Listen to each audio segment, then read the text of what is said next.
बिस्मिल्लाहिर्रहमानिर्रहीम। 10th biology के हवाले से हमारा आज का चैप्टर नंबर है 16 और चैप्टर का नेम मैन एंड एनवायरनमेंट और लेक्चर नंबर हमारा बनेगा 41। टॉपिक हमारा आ जाएगा लेवल ऑफ इकोलॉजिकल ऑर्गेनाइजेशंस। तो इसमें हम कुछ बेसिक डेफिनेशंस आज डिस्कस करेंगे कि एनवायरनमेंट क्या है और इसके साथ जुड़ी हुई तमाम किस्म की जो टर्म्स हम यूज़ करते हैं वो कौन कौन सी।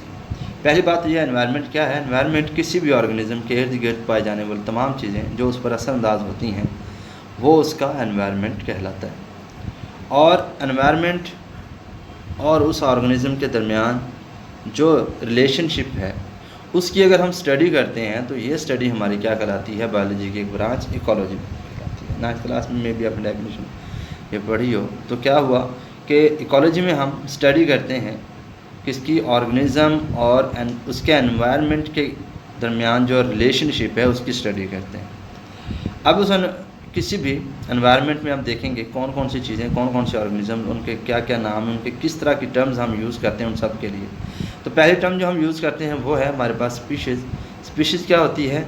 स्पीशीज़ जो है वो एक जैसे ऑर्गेनिज़म का ग्रुप जो आपस में इंटरब्रीड भी करें और फर्टाइल ऑफस्प्रिंग प्रोड्यूस करें, तो ऐसे ग्रुप जो है वो क्या कहलाता है, स्पीशीज़ कहलाता है। जैसे ह्यूमन बीइंग हैं, तमाम गोड्स हैं, तमाम कॉज हैं, बफलेस हैं, इटीसी बहुत सारी ये सब चीज़ें सब के सब अलग अलग क्या कहलाती हैं, स्पीशीज़ कहलाती हैं।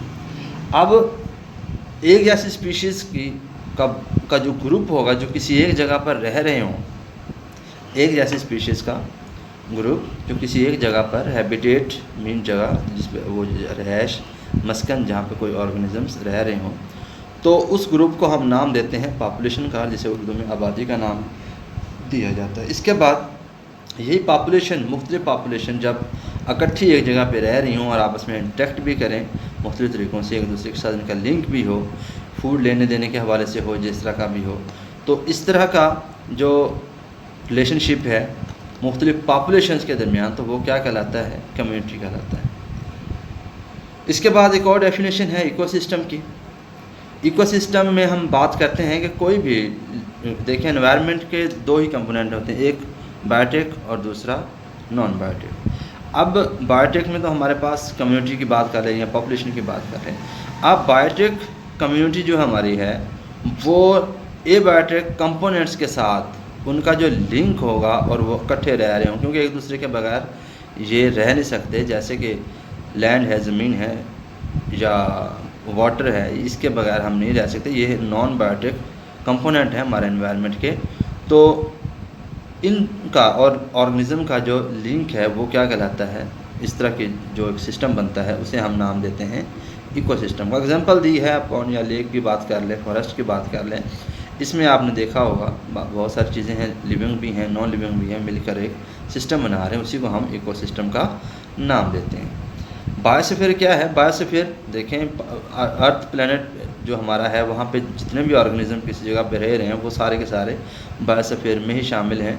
बायोस्फीयर में क्या है कि जो ऑर्गेनिजम्स रह रहे हैं वो और उसके साथ अर्थ रीजन जितना भी सारे का सारा है जहाँ पे वो रह रहे हैं और वो अर्थ इंक्लूड कर दिया तो सारे का सारा क्या बनता है, बायोस्फीयर बनता है। तो it includes all the ecosystems of the planet earth. In other words the biosphere consist of all organism present on earth and all regions of the earth where they live. वो region भी शामिल हैं और वो तमाम organism भी शामिल हैं बायोस्फीयर में जो हैं। इसके बाद कुछ और डेफिनेशंस हैं जो हम आगे पढ़ रहे हैं, वो है हमारे पास कंपोनेंट ऑफ इकोसिस्टम। इकोसिस्टम के कंपोनेंट कौन कौन से हैं? एक जैसे भी मैं बात कर चुका, बायोटिक कंपोनेंट और एबायोटिक कंपोनेंट, ये दो कंपोनेंट हैं इकोसिस्टम के।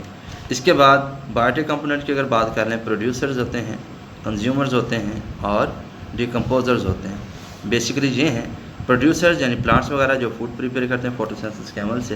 कंज्यूमर वो जो इनकी ही फूड को प्रिपेयर फूड को वो इस्तेमाल करें। कंज्यूमर फिर फर्दर उसको दो क्लासेस बनाई गई हैं, एक को हर्बीवोर्स कहा जाता है, एक को कार्निवोर्स कहा जाता है।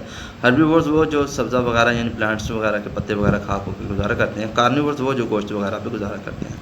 अब कंज्यूमर को मज़ीद 3 टाइप्स में डिवाइड किया गया है, प्राइमरी कंज्यूमर, सेकेंडरी कंज्यूमर और टर्शरी। प्राइमरी कंज्यूमर वो जो डायरेक्ट प्लांट्स को खाते हैं जैसे कि रैप्स वगैरह, बकरियाँ वगैरह, छोटे मोटे जानवर, और कार्निवोर्स वो जो इन प्राइमरी कंज्यूमर से खाते हैं, और सेकेंडरी कंज्यूमर बन जाते हैं सेकेंडरी कंज्यूमर। और सेकेंडरी कंज्यूमर के बाद जो टर्शरी कंज्यूमर हैं वो इन्हें शिकार करते हैं। दूसरे लफ्ज़ों में हर्बीवोर्स प्राइमरी कंज्यूमर्स कहलाएंगे। अब प्राइमरी कंज्यूमर्स को जो शिकार करके अपनी खुराक का हिस्सा बनाते हैं वो कहलाते हैं सेकेंडरी कंज्यूमर्स। और सेकेंडरी कंज्यूमर्स जिन ऑर्गेनिजम्स का शिकार होते हैं यानी उनकी खुराक बनते हैं उन्हें कहा जाता है टर्शरी कंज्यूमर, जैसे कि लायन टाइगर वगैरह। आखिर में है डिकम्पोजर्स, फंजाई और बैक्टीरिया वगैरह। ये क्या करते हैं, तमाम ऑर्गेनिज्म जब डेड हो जाते हैं तो उन्हें डिकम्पोज कर सिंपल कंपाउंड में कन्वर्ट करते हैं, तो ये सब के सब डिकम्पोजर कहलाते हैं। ये था आज का लेक्चर। नेक्स्ट लेक्चर के लिए इजाज़त। अल्लाह हाफिज़।